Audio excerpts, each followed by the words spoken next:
Alors, voilà, c'est vite pour parler de féminisme. Pourquoi de féminisme, me direz-vous? Eh bien en fait c'est très simple. La dernière fois que j'ai fait une vidéo sur le féminisme, j'ai tapé plus de 300 vues alors qu'il y a que 9 connards qui me suivent. Bref, vous connaissez la chanson, je suis Barbatos Aran et c'est le jour du jugement.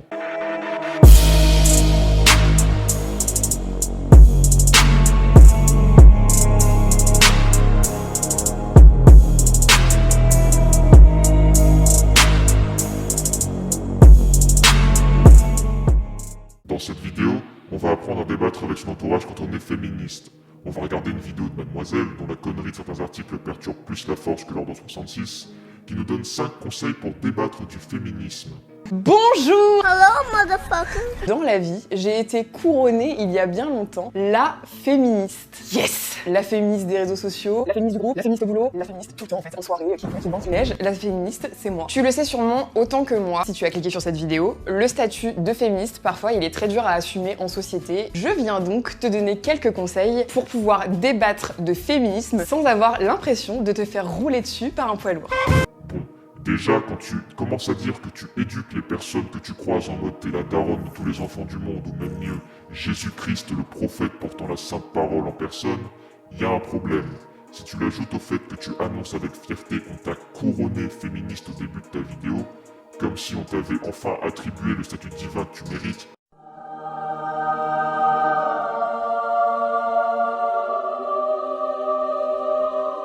on arrive au summum de l'arrogance. Choisis mieux tes mots.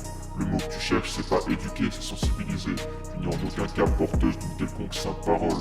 Tu peux juste apporter des précisions et des explications aux gens sans pour autant les prendre de haut en leur disant que tu les éduques. Tu dois être bienveillante et pas te faire passer pour le messie venu relever le niveau de la plaine. Entraîne-toi à débattre pour fixer tes idées. Quand j'ai capté que la société me faisait des gros fuck dans toute ma vie, ça a été très dur à gérer. J'ai dû tout remettre en question dans tous les pans de ma vie, dans ma sexualité, dans ma vie privée, dans ma vie familiale, dans ma vie amoureuse, partout. Et ça a été très dur à gérer. Ça m'a mis vraiment en colère.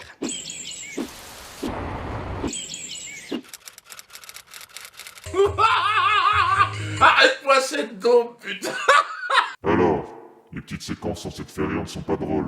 Le moment où on a justement le portrait des relous qui veulent débattre, par exemple, on nous montre un cuck de service qui déblatère que des clichés et qui se contente de la désigner comme féministe. Eh la féministe, ça va? Et donc toi, tu t'épiles pas, c'est ça?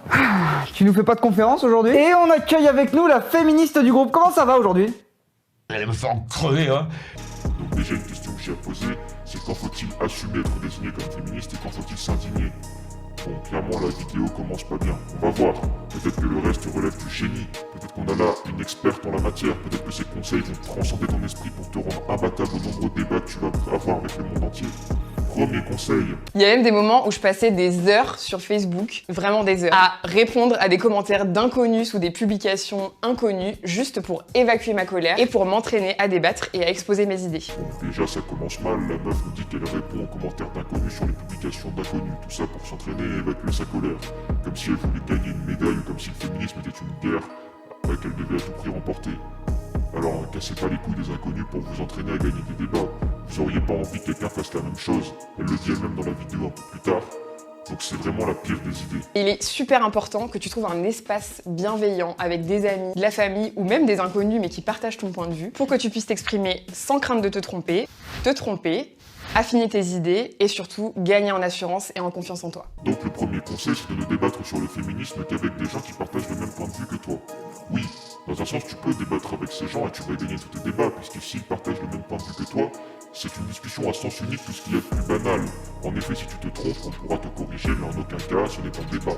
Un débat étant une ou plusieurs discussions sur un sujet précis, dans notre cas c'est le féminisme, à laquelle prennent part des individus ayant des avis, idées, réflexions, opinions plus ou moins divergentes. Quand tu parles avec des gens qui ont le même avis que toi, ça rentre en contradiction avec la définition du débat puisque vos avis ne divergent pas. Tu n'apprends donc pas grand chose à proprement parler puisque tu discutes avec ceux que j'appellerais un miroir idéologique. Tes idées se reflètent en la personne qu'il y a en face de toi. Tu n'apprends donc fondamentalement rien de nouveau. Donc premier conseil, inutile. Renseigne-toi pour avoir une base de connaissances rassurante. Sois hyper précise, que tu sortes des chiffres, des résultats d'études, on va pas te faire de cadeaux. Au moindre petit signe d'hésitation, on va en profiter pour se foutre de ta gueule et te rouler dessus. surtout quand tu exposes des arguments un petit peu sensibles sur des sujets qui viennent gratter un peu ton auditoire. C'est donc important de te renseigner sur les sujets qui te tiennent à cœur pour avoir des bases solides. Tu peux par exemple parcourir la catégorie Je veux comprendre sur Mademoiselle qui regorge d'articles qui expliquent des concepts féministes. Conseil 2, renseignez-vous. Soyez capable de sortir des chiffres et des études. Renseignez-vous uniquement sur des sujets qui vous tiennent à cœur. J'ai fait la promotion de mon site pour entendre uniquement ce qui vous plaît. Utilisez des études souvent erronées quand vous voulez prouver quoi que ce soit à quelqu'un, par exemple les inégalités salariales. Je vais développer là-dessus dans la suite de la vidéo, mais sachez que les études ne prennent jamais en compte les bons paramètres. Ou les études de genre, qui font moins partie du féminisme que de la LGBT, donc on s'écarte un peu. Qui pour la plupart viennent de l'imaginaire de quelques sociologistes qui veulent un peu de clout. Dans la rubrique que cette personne propose, on a des articles bien flous qui parlent du sexisme chez les gynécos, mais on n'a pas de chiffres, donc on se base sur les on-dit, des hypothétiques entretiens avec des professionnels de santé, une vidéo rendue privée sur YouTube, dommage, et des hashtags Twitter. Bref, deuxième conseil, assez bancal. Apprends à reconnaître avec qui il est utile de débattre ou non. Et oui, comme l'a si bien dit Mimi dans son merveilleux article que je te conseille d'aller lire, qui s'appelle « Comment gérer ce relou qui veut absolument débattre de féminisme », tu ne dois ton temps à personne. J'ai fait la promotion de mon site, j'ai lu l'article de la Mimi en question que tu nous proposes, et tiens donc, les propos diffamatoires. Vous m'avez forcé à regarder une vidéo du Raptor. Non, les vidéos ne me plaisent pas plus que ça. Tout ça pour répondre à votre merde, là. Le Raptor n'a jamais envoyé sa communauté harceler qui que ce soit. Il appelle même au calme à la fin de sa vidéo. Mais bon, si je devais parler de ça, il me faudrait une dizaine d'autres vidéos tant votre blog est une mine d'or. Certaines personnes ne t'accostent que pour t'emmerder, te faire sortir de tes gonds, pour ensuite pouvoir te dire Oh non, mais attends, mais faut pas s'énerver. Oh, elle sait. Oh, mais non. On dit un truc, ça y est, tu pars au quart de tour. Désolé, hein. Tu peux aussi partir du principe que les vieilles personnes comme ton grand-père, ta grand-mère, ton grand-oncle appartiennent à un autre monde et que si tu essayes de les convaincre, tu risques vraiment d'y laisser ta peau. Ne débat pas avec les gens qui comprendront pas ton point de vue. Ce qui est finalement le but d'un débat, de pouvoir faire comprendre ta façon de penser à l'autre. Abandonne toute idée de débat avec ceux qui ont des idées différentes et ceux que tu juges relous. Alors, déjà c'est une généralité que vous pensiez sans doute sans importance en écrivant le texte. Déjà ça rentre en contradiction avec le règlement de votre blog, mais elle a de l'influence sur les gens qui vous regardent. Une personne lambda va comprendre que tous les vieux sont des arriérés qui ne comprennent rien, alors qu'il n'en est rien. Les vieux sont plutôt traditionnalistes parce qu'on les a élevés comme ça, selon une tradition qui existe depuis la nuit des temps. Ça ne veut pas dire pour autant qu'ils ne comprendront pas ce pourquoi tu luttes. Ensuite on part du principe que les vieilles personnes ne viennent pas du même monde, donc ne comprendront rien et te mèneront la vie dure. Super les conseils. Maintenant on invalide certaines personnes jugées inaptes à comprendre ton point de vue. Avant, on écoutait les personnes âgées parce qu'elles avaient une certaine expérience de la vie. Maintenant, la jeunesse veut leur pisser dans la bouche par principe parce qu'aucun vieux ne peut comprendre ce combat qu'est le féminisme.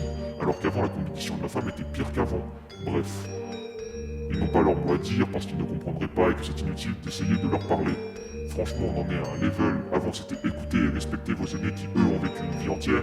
En 2020, ce sont vos aînés qui ne comprendraient en combat de nos jours. Il est fondamental que tu gardes ton énergie vitale pour toi et que tu sois capable de dire à ces personnes que tu n'as pas envie de discuter avec elles. Tu as le droit. Quelqu'un qui t'écoute et qui est bienveillant ne va jamais t'en vouloir parce que t'as pas envie de parler d'IVG ou de consentement à une soirée avec une bière à la main. Donc, pour éviter de parler aux gens qui ne comprennent pas et perdre ton énergie, parle avec des gens bienveillants qui comprennent ton point de vue.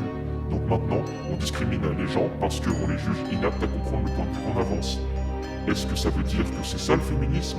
Il ne faut parler qu'aux personnes influençables faciles à convaincre à notre portée? Donc tu penses que ceux qui ont un point de vue différent sont trop bêtes ou trop arriérés pour comprendre ton combat, c'est ça? C'est sûr que ton grand-père qui a peut-être dû se battre pour son pays, pour sa liberté, et ta grand-mère qui a vécu dans une époque où la condition de la femme était pire que maintenant, où la femme avait quasi pas son mot à dire. Pour te donner un exemple, pendant longtemps, la cigarette est un truc de nos jours ultra banal que tout le monde utilise et était réservé uniquement aux hommes. Donc avant, on se battait pour abolir les privilèges masculins d'avoir un cancer du poumon. Maintenant, on se bat pourquoi? Parce que la langue française est sexiste, pour la mixité dans les sports. C'est parce que les gens en ont plein le cul des... Si je devais expliquer pourquoi la mixité dans les sports est une utopie, il me faudrait une autre vidéo. Mais plus tard dans la vidéo, on va parler vite fait de la raison de ces inégalités. Je vous invite donc à écouter mon propos jusqu'à la fin. J'en étais où, moi? Ah oui. Les vieux, ils peuvent pas comprendre le combat d'une fille qui se bat pour... Bah tu te bats pour quoi, en fait? Tu te définis par la féministe. Mais il y a plusieurs types de féminisme. Le féminisme égalitaire, le féminisme anarchiste, radical, l'écoféminisme et j'en passe. Tu peux pas te définir comme simple féministe. C'est trop vague.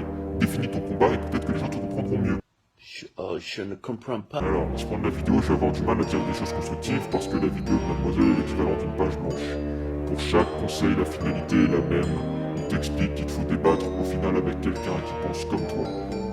Bref, troisième conseil, claquer au sol. N'essaye pas de convaincre les gens avec qui tu discutes. Il m'a fallu des années pour comprendre que les gens à qui je parle avaient besoin de temps pour avoir leur prise de conscience féministe. Que ce soit à propos du harcèlement de rue, du consentement ou de la culture du viol, ce qui me paraissait évident pour moi et complètement naturel, eh bien je me suis rendu compte que ça bousculait complètement tous les schémas des interlocuteurs que j'avais en face de moi, même s'ils étaient bienveillants et compréhensifs. Ah ouais, donc là on se cache même plus. On n'essaie pas de convaincre les gens, on attend qu'ils aient une prise de conscience. Maintenant, en plus de juger les gens inaptes à comprendre et donc inutiles de débattre avec eux, en plus, on n'essaie plus de convaincre, donc d'expliquer ses arguments, ce qui est le but d'un débat. Ok, d'accord, c'est vrai, ça peut t'aider à ne pas débattre, mais ce conseil ne t'aidera pas à gagner un débat. Imagine un prof qui en cours te donne l'intitulé d'un exercice sur un sujet que tu n'as jamais étudié, et te demande de trouver la solution et le processus pour y arriver tout seul. Mais c'est pas comme ça que tu vas apprendre quelque chose en fait. Donc, pour gagner un débat, si je résume jusqu'ici, c'est ne débattre qu'avec des gens qui te comprennent, ne prendre que ces sources dans les médias et des études dont les chiffres ou les propos te conviennent, et ne jamais expliquer pourquoi tu te bats. Il est donc important, d'abord pour ton bien-être et aussi pour mieux toucher tes interlocuteurs, que au lieu d'exprimer des grandes vérités qui seront pas comprises, tu parles toujours de toi, de tes ressentis, de ton expérience personnelle. Et que tu ne t'attendes pas à ce que l'autre adhère tout de suite à tes idées. Ensuite, elle nous dit de ne jamais énoncer de vérité et toujours parler de son vécu. Ce qui ruine totalement le conseil 2 qui est de se renseigner. Quel est l'intérêt de se bourrer le crâne avec des stats et des études alors? Si tu ne dois parler que de ton point de vue, de ton vécu et pas de la vérité. Je parle de la vérité universelle à tout humain, hein, pas celle qui vous plaît. Donc admettons, je suis une femme. Si je n'ai pas vécu de harcèlement ou si je ne subis aucune forme d'inégalité salariale, je ne peux rien dire. Ou alors, si je suis un homme et que je défends le féminisme, mais si j'ai pas vécu de viol ou de harcèlement, je ne peux rien dire. Alors, de quoi peut-on réellement parler alors? Imagine tes paroles comme des petites graines que tu viens semer dans le cerveau de ton interlocuteur. Certaines ne vont pas germer, mais s'il y en a juste une qui pousse, eh ben t'auras tout gagné. Ah, ça y est, j'ai compris les inégalités salariales. BTDR, les inégalités salariales. I've been waiting for this day for a long time. Comme je le disais juste avant, les inégalités salariales, suffit de faire un peu de recherche pour se rendre compte que les 25% d'écart, c'est du bullshit. Selon les économistes, les 25% se basent sur tous les emplois confondus, et en plus 25% ça se rapproche du chiffre anglais, donc de 10% en dessous. Mais si tu prends le même poste dans la même entreprise et le même niveau d'études, le même poste dans la même entreprise et qui a la même fonction hiérarchique, et bien sûr avec le même niveau d'études, l'écart se réduit jusqu'à devenir quasi inexistant. Mais là, je rentre sur un terrain glissant parce que ce sont des sujets tabous. Je pense que tu pensais pas que j'allais dire ces choses-là.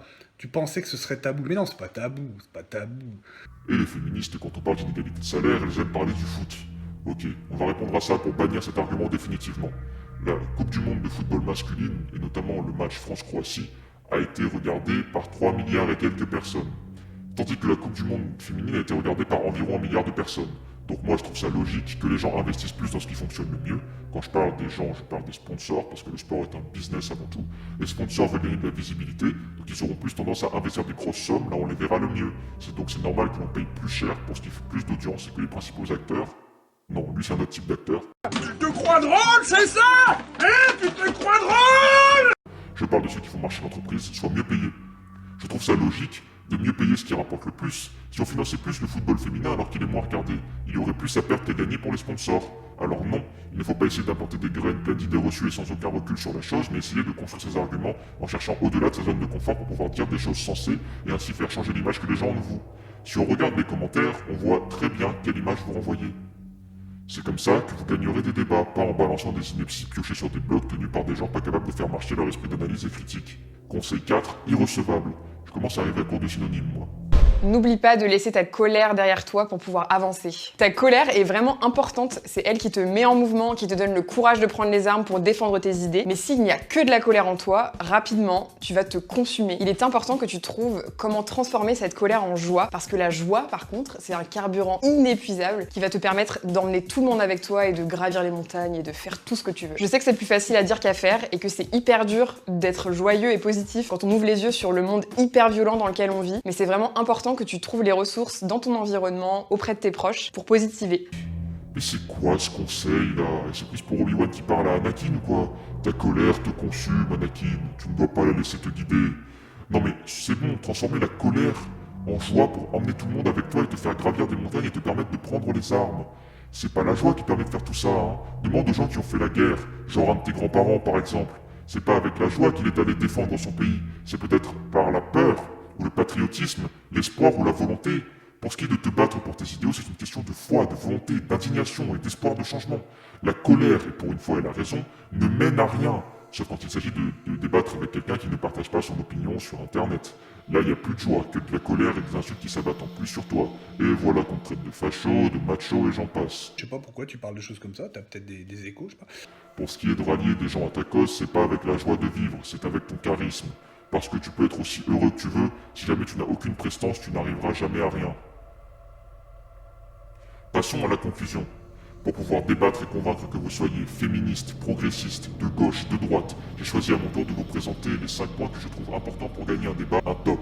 Килыч 8, диджей, Блядман разрывают ваши хаты. Да нам просто поебать, скажем вместе, сука, блядь. Numéro 1, le charisme. Et oui, le plus important si tu veux convaincre les autres, c'est d'avoir du charisme. Si tu as du charisme, n'importe quelle chose que tu dis est susceptible d'avoir un impact dans le cerveau des personnes que tu essaies de convaincre. C'est comme ça qu'un abo haineux qui sortait de nulle part est devenu l'auteur d'un des plus grands crimes contre l'humanité, ou que des gourous réussissent à pousser les gens au suicide collectif et au versement de fonds intensif. Ton discours peut être totalement fou, tu peux être le plus grand illuminé, tu auras toujours des gens qui soutiennent ton point de vue avec du charisme. C'est ce qui se passe avec les théories du complot. Me demanderez-vous comment fait-on pour avoir du charisme? Pour moi, le charisme passe dans plusieurs choses. Il faut avoir une certaine prestance, une attitude particulière, montrer que tu as confiance en toi. Ton hygiène de vie peut t'y aider. Si tu ressembles à un punk à chien ou à un junkie, les gens auront moins envie de t'écouter. Te montrer comme quelqu'un qui est un leader et non pas un suiveur. Pour ça, plusieurs choses. Il faut savoir s'exprimer de manière concise avec un niveau de langue assez soutenu. Ça vous donne l'air intelligent et cultivé, en général. Il faut soigner son apparence, l'image qu'on renvoie aux autres. Perso, dans un débat, j'ai plus envie d'écouter les propos de quelqu'un qui ressemble à ça que quelqu'un qui ressemble à ça. Mais le charisme ne fait pas tout. Килыч 8, диджей, Блядман разрывают ваши хаты. Да нам просто поебать, скажем вместе, сука, блядь. Numéro 2, il faut avoir un argument qui tient la route. Tu ne peux pas te déblatérer des propos sans queue ni tête et ressortir des pseudo-études, des articles fumeux qui vont dans ton sens. Tu dois te renseigner sur le point de vue de ton adversaire pour pouvoir comprendre son point de vue, faire des recherches plus approfondies, vérifier toutes les sources que tu cites et non pas se contenter de recracher bêtement ce que tu entends à droite et à gauche sans essayer de te faire ton propre avis, car cela te plaît d'entendre uniquement des personnes qui vont dans ton sens. Moi par exemple, pour les besoins de cette vidéo, j'ai dû me taper les purges visuelles et intellectuelles que sont les articles cités dans la vidéo de notre chère féministe pour ne pas avoir de failles, pour me documenter sur mon adversaire en cas de horde de rhinocéros enragés qui viendraient chercher la merde. Moi, je suis prêt à vous sortir des chiffres qui viennent d'une réalité collective et pas de celle dans laquelle vous aimeriez vivre. J'ai les copies de page écran. Moi, je n'ai pas peur d'aborder et d'entendre une opinion qui me déplaît et de me documenter plus loin que mes idéaux. Bref, faites le plus de recherches possible et ne vous basez pas que sur des on-dit, des sources non vérifiées. Affinez votre esprit critique et remettez tout ce que vous lisez en question. Килыч 8, диджей, Блядман разрывают ваши хаты. Да нам просто поебать, скажем вместе, сука, блядь. 3. Expliquez votre point de vue aux autres. Définissez ce pourquoi vous luttez, expliquez-le aux gens de manière concise pour qu'ils comprennent votre point de vue, ou du moins qu'ils l'intègrent. N'attendez pas une prise de conscience de la part de l'autre quant à votre point de vue. Définissez les termes que votre interlocuteur aura du mal à comprendre, définissez les enjeux de votre combat et ne vous bornez pas simplement à dire « je suis féministe ». Il existe plusieurs types de féminisme, comme il existe plusieurs types d'opinions politiques pas forcément partagées par tous. N'attendez pas que les autres comprennent ce pourquoi vous vous battez, mais posez les bases et approfondissez vos idées. Approfondissez vos idées tout au long du débat. Килыч 8, диджей, Блядман разрывают ваши хаты. Да нам просто поебать, скажем вместе, сука, блядь. Numéro 4, changez de mentalité. N'insultez ni ne rabaissez quiconque pense différemment de vous. Ça peut être un conseil bateau, mais quand tu vois les progressistes qui sont contre le harcèlement de rue, les agressions et autres, qui derrière blacklist ceux qui ont des avis différents et chopent des infos personnelles pour aller les harceler ou leur pourrir la vie. C'est vu retrouver dans des fichiers avec leurs informations privées. Tout ça pour faire des signalements en masse ainsi que contacter leurs proches ou leur lieu de travail, les insulter et j'en passe. J'ai déjà eu des commentaires en mode pourquoi tu modifies ta voix et tu te montres pas. Parce que dans un monde où les entreprises et l'État préfèrent soutenir des propos diffamatoires des gauchos progressistes plutôt que de passer pour des fascistes à leurs yeux, et dans lequel si tu as le malheur d'avoir une opinion différente de celles qui sont prônées par tout ce beau monde, tu es fiché, commence le harcèlement. Ce qui est bien avec Aran, c'est que je peux être n'importe qui. Je peux être une personne de n'importe quel sexe, de n'importe quelle ethnie, et ça m'évitera aussi de me faire harceler pour avoir dit ce que je pensais. Je ne suis qu'opinion. Donc changez de mentalité, si quelqu'un vous contredit et que vous répondez par la haine, c'est lui donner raison. Ce qui engendre le fait que plus de personnes vont avoir tendance à vous considérer comme des dangers entre guillemets. Danger dans le sens où on considère le débat avec certaines personnes comme une porte à du harcèlement de masse ou autre. Il suffit de voir ce qui arrive au JDG pour de simples blagues ou à Valek pour un discours difficilement contestable et très sérieux. Килыч 8, диджей, Блядман разрывают ваши хаты. Да нам просто поебать, скажем вместе, сука, блядь. Numéro 5. Arrêtez de penser que vous êtes la sainte parole et la sainte vérité, que vous n'avez rien à apprendre des autres, vous n'avez pas toujours raison, et c'est bien d'admettre sa défaite plutôt que de forcer à mort parfois. Bon, voilà, c'est la fin de cette vidéo, je vous invite à vous abonner à ma chaîne si la vidéo vous a plu, vous pouvez aussi me suivre sur Twitter, @aranbarbatos et sur Instagram, @démonchauve-souris. Si tout se passe bien, je reviens avec une nouvelle vidéo dans le courant de l'année. Sur ce, je vous dis au revoir et à bientôt dans un prochain jugement.